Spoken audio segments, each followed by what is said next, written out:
Hi guys, welcome back to my another podcast. तो finally madam घर वापस आ चुकी हैं। जैसा कि मैंने अपने लास्ट पॉडकास्ट में भी आप सभी को बताया था कि मैडम की जो सर्जरी है वो बहुत अच्छे से हो गई और उनको डिस्चार्ज भी मिल गया है। तो मैडम जनाब के साथ वापस अपने घर आ चुकी है, अपने बच्चे के पास आ चुकी है। एंड सीरियसली बताऊं तो मैं बहुत ज़्यादा खुश हूं, क्योंकि मैडम जितना ज़्यादा सफ़र कर रही है उससे कहीं ज़्यादा उनका बच्चा भी सफ़र कर रहा है। तो उस नन्हे से बच्चे के इन सब में कहीं भी किसी भी तरह से कोई गलती नहीं है। उसका इन सब में कहीं भी दूर दूर से कोई लेना देना नहीं है। वो बच्चा अभी जस्ट आया ही है दुनिया में, उसने ना तो अभी दुनिया देखी है, ना कुछ जानता है, ना कुछ समझता है।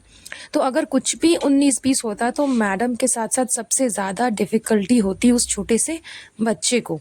तो खैर मैं बहुत ज़्यादा हैप्पी हूँ उस बच्चे की वजह से भी, एंड मैडम के लिए भी। हमारा कोई पर्सनली उनसे कोई दुश्मनी नहीं है। तो वो बहुत जल्दी रिकवर कर जाएंगी, क्योंकि ये जो सी वर्ड है ये जिसकी भी लाइफ में आता है ना, ये बहुत ज़्यादा डिफ़िकल्टीज़ लेकर के आता है। तो उस चीज़ से लड़ना, लड़ कर के रिकवर करना, रिकवर कर कर के वापस अपने घर आ जाना, वो भी इतने फुल एक्साइटमेंट के साथ। क्योंकि ना तो मैडम ने व्हील चेयर लिया, ना ही मैडम ने किसी का सपोर्ट लिया। वो खुद अपने पैरों पे चल कर के हॉस्पिटल से बाहर निकल रही थी, रूम से बाहर निकल रही थी। इट मीन्स कि वो कंफर्टेबल फील कर रही है, वो बहुत जल्दी रिकवर कर रही है। इसी वजह से बिना किसी सपोर्ट के वो खुद ब खुद हॉस्पिटल से निकल कर के बाहर आ रही थी। तो ये चीज़ बहुत अच्छी लगी देखने में कि चलो एटलीस्ट वो रिकवर तो कर रही हैं, और जितनी जल्दी रिकवर कर लेंगी उतना अच्छा होगा उनके लिए भी और उनके बेबी के लिए भी। तो ये सारी चीज़ें तो खैर मैडम के लिए थी। लेकिन आगे मैं जिस बारे में डिस्कस करना चाह रही हूँ, आई नो कि बहुत लोगों ने इस चीज़ को नोटिस किया होगा। और चाहे कितने भी अंधभक्त हो मैडम के या फिर इब्राहिम फैमिलीज़ के, लेकिन उन्होंने भी ये चीज़ नोटिस की होगी और उनको भी ये चीज़ इस बार तो खटकी होगी कि सीरियसली इस बार बहुत गलत हुआ। एटलीस्ट इस टाइम पे तो ऐसा बिल्कुल नहीं होना चाहिए था। मैं बात कर रही हूँ सुटारा बेगम के बारे में, कि जितनी ज़्यादा मैडम ने शुरू से लेकर के अभी तक अपनी पूरी लाइफ में, अपनी पूरी जर्नी में जितनी तारीफ़ उन्होंने सुटारा बेगम की है, क्या सीरियसली में सुटारा बेगम उस तारीफ़ के लायक है? वो भी इस टाइम पे, जिस टाइम पे मैडम इतने बड़े सिचुएशन से निकल कर के बाहर आई हैं। उस टाइम पे उनका वेलकम करने के लिए कोई भी नहीं है। मैंने कल भी आप लोगों को बोला था कि मैं इस बारे में डीपली बात करूंगी। आज के इस पॉडकास्ट में मैं बस वही बताना चाह रही हूँ कि कोई वेलकम नहीं था मैडम का। वेलकम तो आप छोड़ दो, एक पर्टिकुलर पर्सन भी नहीं था, नॉट अ सिंगल पर्सन। कोई भी नीचे नहीं खड़ा था मैडम के वेलकम के लिए। नीचे तो नहीं ही था, एटलीस्ट मैडम के फ्लैट में रहता, लेकिन मैडम के फ्लैट में भी नहीं था।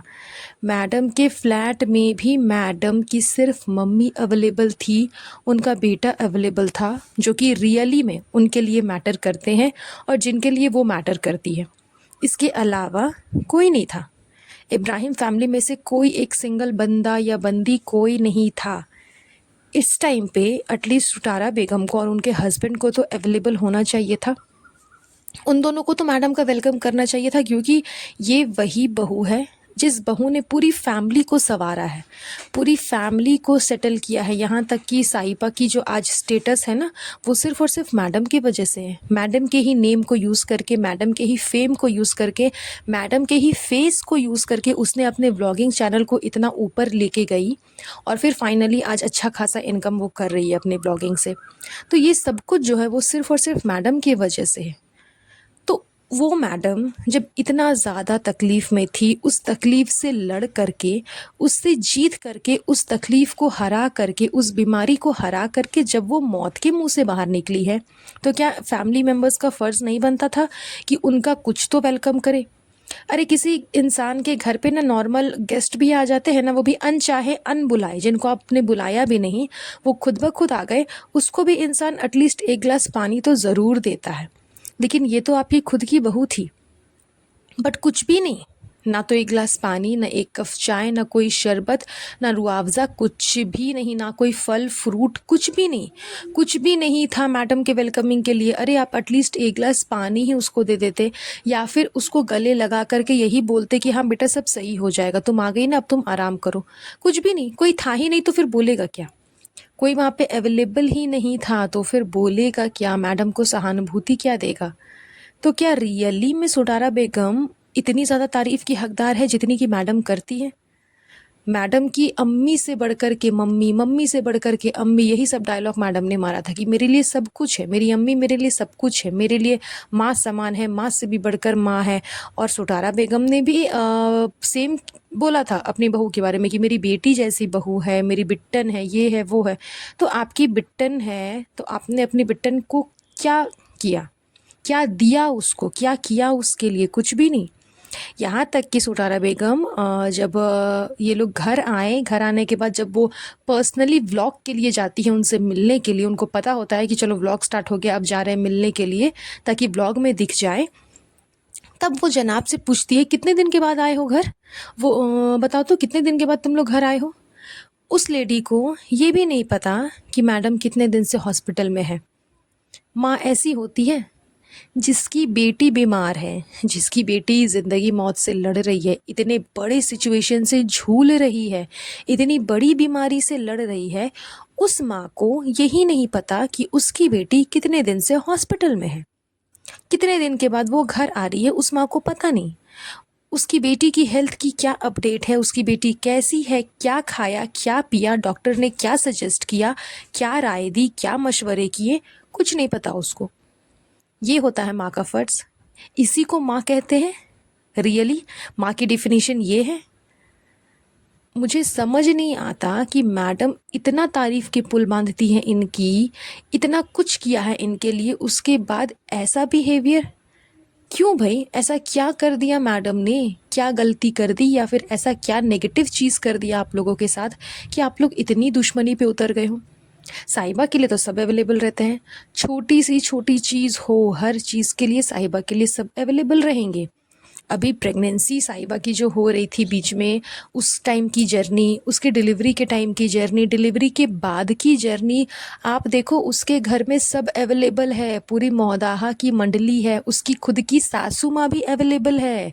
उसकी सासू माँ भी मौदाहा से यहाँ पर आई है अपनी बहू की देखभाल करने के लिए, अपनी बहू को देखने के लिए, उसको संभालने के लिए, उसके बच्चे को संभालने के लिए। और सुटारा बेगम, यहीं होने के बावजूद उसने अपनी बहू के लिए कुछ भी नहीं किया।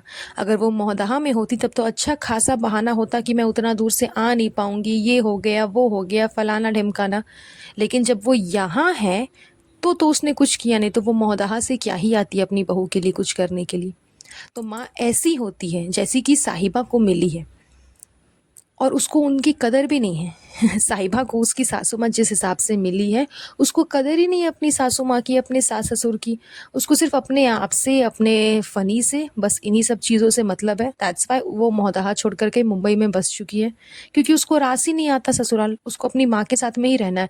क्योंकि जो सीख माँ की है ना, वही सीख तो उसको सीखनी है। ये सिर्फ मायके वालों को लेकर के चलना है, ससुराल वालों को लेकर के नहीं चलना। जब यहाँ पे है तो कम से कम अपनी भाभी से सीखती कि मायके वालों को छोड़ दिया उसने और सिर्फ ससुराल वालों को लेकर के चल रही हैं, जबकि एग्जैक्टली में मायके वाले ही सपोर्ट कर रहे हैं। सिर्फ उसकी मम्मी है उसके साथ में, जो कि शुरू से लेकर के अंत तक उसके साथ में है, उसका बैकबोन बन करके। और यहाँ पे जनाब भी है, बिकॉज जनाब की भी हेल्थ मैं देख रही हूँ काफ़ी